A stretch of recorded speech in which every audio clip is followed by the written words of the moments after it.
Assalamualaikum warahmatullahi wabarakatuh. Alhamdulillahirrabbilalamin. Sahabat yang dirahmati Allah subhanahu wa ta'ala. Wah, ceramah baikin ya. Alhamdulillah, pada kesempatan malam hari ini kita bisa berjumpa kembali bersama tim Jejak Spiritual Santri Alus, yang mana kita lagi di perjalanan menuju ke suatu tempat yang dimana tujuan kita ini adalah atas dasar undangan daripada orang yang membutuhkan bantuan dari tim Jejak Spiritual Santri Alus, sahabat. Dan di belakang kita juga ini ada Gus kita, sahabat kita, kakang kita, sekaligus guru kita juga, Kang Ustadz Gofari. Assalamualaikum. Assalamualaikum warahmatullahi wabarakatuh. Waalaikumsalam warahmatullahi wabarakatuh. Jadi sedikit kita menanggapi daripada komentar-komentar rekan-rekan baik secara online maupun secara offline. Tidak sedikit rekan-rekan kita juga yang mungkin kurang sebegitu paham atau kurang pemahaman, atau mungkin bisa jadi tidak paham terhadap spiritual, supranatural, atau bisa dikatakan dengan ilmu hikmah atau ilmu-ilmu Allah. Karena banyak sekali orang-orang beranggapan cara ruqyah itu tidak ada cara lain kecuali dengan cara, ya mungkin seperti orang-orang meruqyah pada umumnya. Ya, dimaksud meruqyah pada umumnya adalah menggunakan ayat-ayat suci Al-Quran, tidak menggunakan gerak-gerakan, tidak menggunakan pernafasan, tidak menggunakan amalan-amalan khusus, cukup Al-Quran saja, tok. Ya memang seperti itu, sahabat. Kita pun sama menggunakan ayat-ayat suci Al-Quran. Amalan-amalan yang kita gunakan adalah amalan dari guru-guru kita, dan amalan itu pun berbentuk atau bisa dikatakan Al-Quran juga, atau potongan-potongan daripada ayat-ayat suci Al-Quran. Tapi banyak sekali sahabat-sahabat kita baik online maupun offline yang mengatakan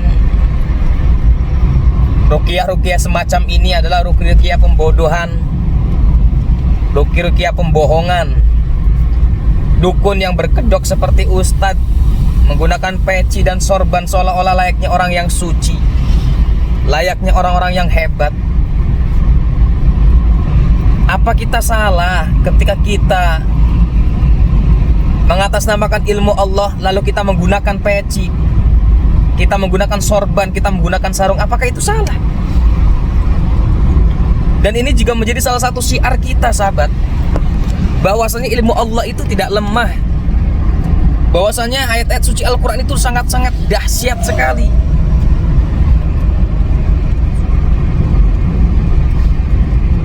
Jadi ketika sahabat berkomentar, baik itu pun komentar di YouTube maupun berkomentar secara langsung, pantasnya, baiknya, bagusnya Anda pahami dulu apa yang kita jalani, apa itu spiritual, supranatural, apa itu ilmu hikmah, apa itu ilmu Allah.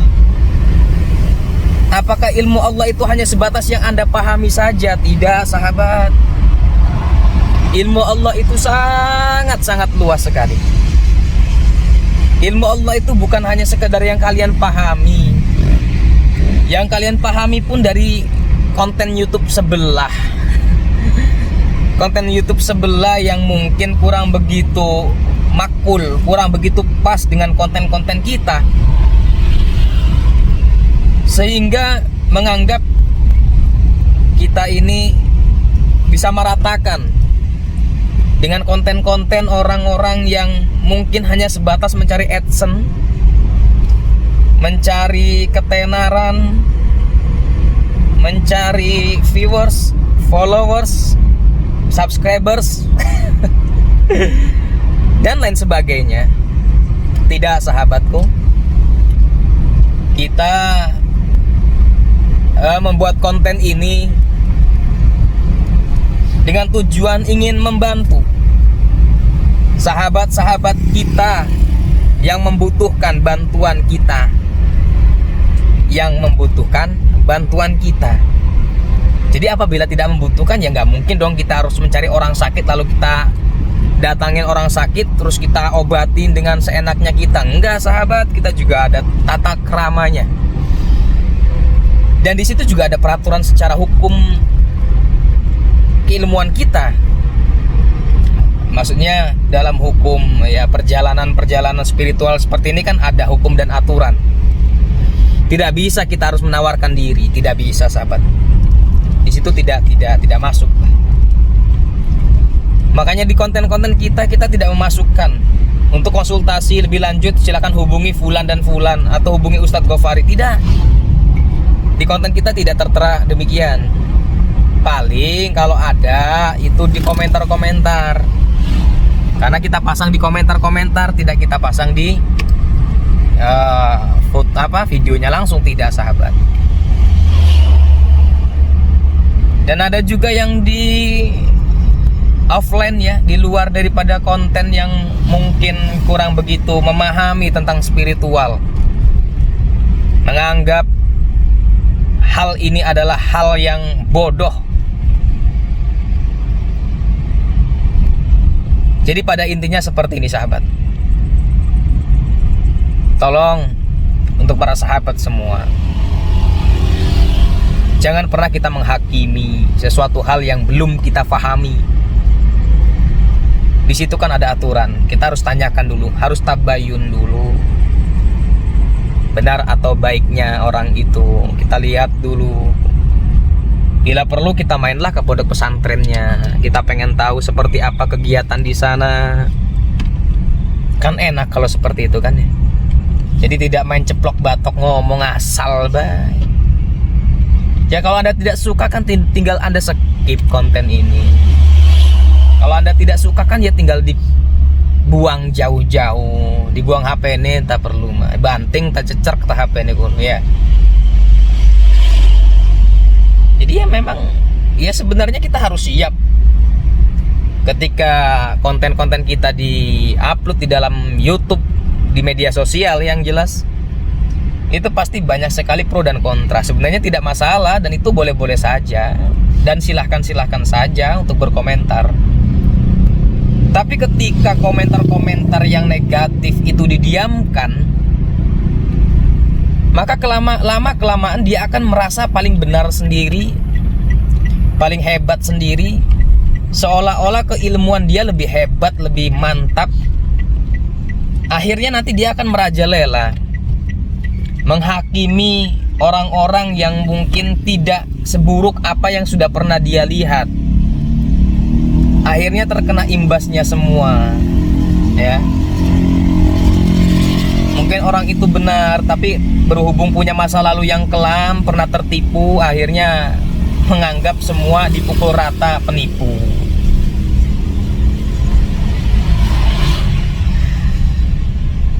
Nah itu contohnya kan gitu ya. Wah itu contohnya.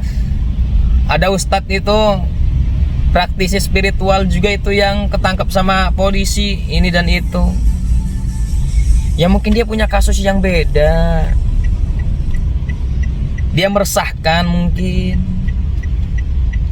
Meresahkan masyarakat sekitar. Meresahkan hal-hal yang mungkin menurut hukum itu tidak diperbolehkan. Nah kalau seandainya isi konten ini mengedukasi, memberikan wawasan, memberikan keilmuan, ya apa salahnya? Atau tidak merugikan Anda? Ya tadi saya katakan kalau suka ya ditonton, tidak suka ya sudah. Toh kita ini ketika bersilaturahmi kepada sahabat kita yang membutuhkan bantuan kita, di situ juga kita harus dijelaskan dulu kok. Apakah Anda sudah yakin terhadap kita? Kenapa kok harus yakin dulu? Kalau tidak yakin ya percuma. Makanya kayak saya katakan, apakah sudah yakin? Apakah sudah mantep? Masih banyak di luar sana orang-orang yang lebih mampu daripada kita. Dan kita masih santri, kita masih belajar. Ya berhubung sudah percaya,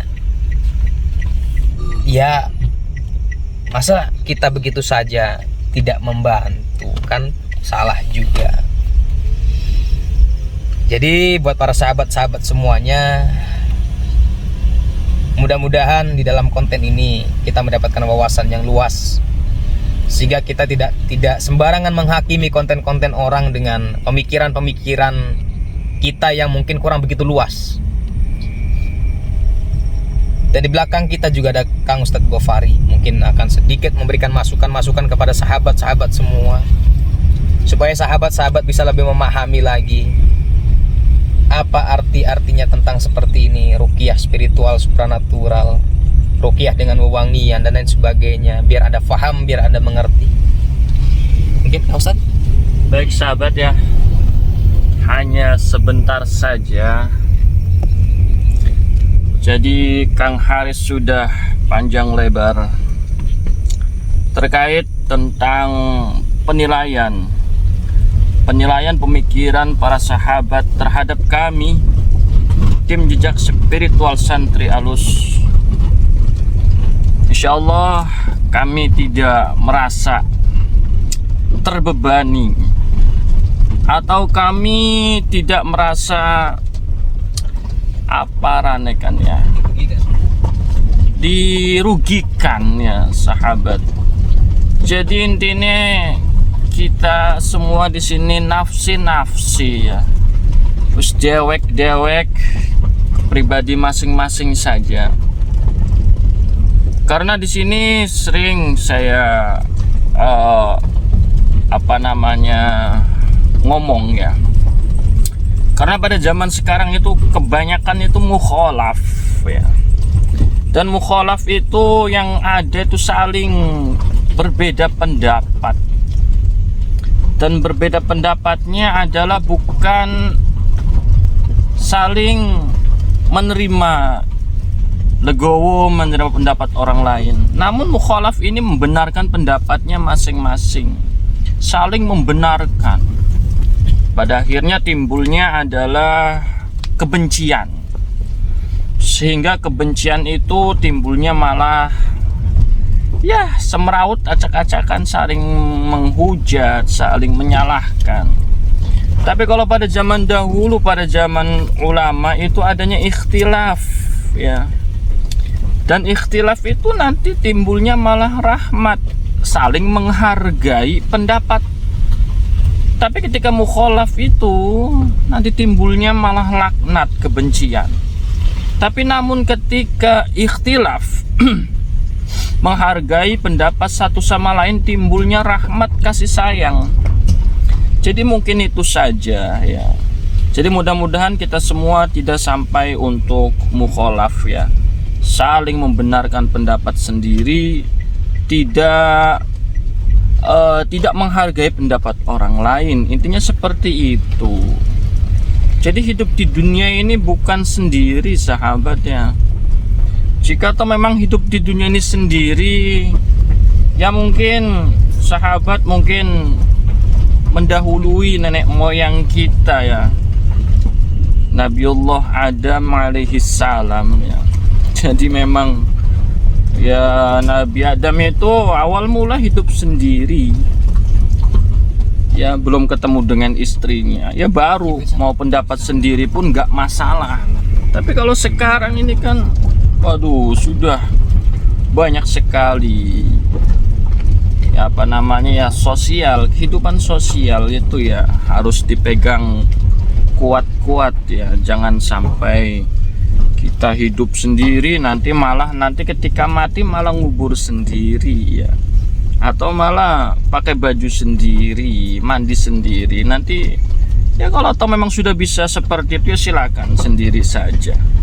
Tapi insya Allah tidak akan bisa ya, tidak akan bisa. Baik, mungkin tadi Kang Haris sudah membuka ya. Insya Allah apabila ada kata-kata yang kurang enak didengar atau apalah itu sehingga menimbulkan pembahasan yang kurang enak didengar atau sampai menyinggung perasaan, kami atas nama tim jejak spiritual Santri Alus mohon maaf beribu-ribu maaf. Tujuan kami hanya untuk saling berpendapat. Mudah-mudahan kami berusaha menerima pendapat orang banyak, dan mudah-mudahan sebaliknya pula. Wal afu minkum. Wassalamualaikum warahmatullahi wabarakatuh. Waalaikumsalam warahmatullahi wabarakatuh. Terima kasih.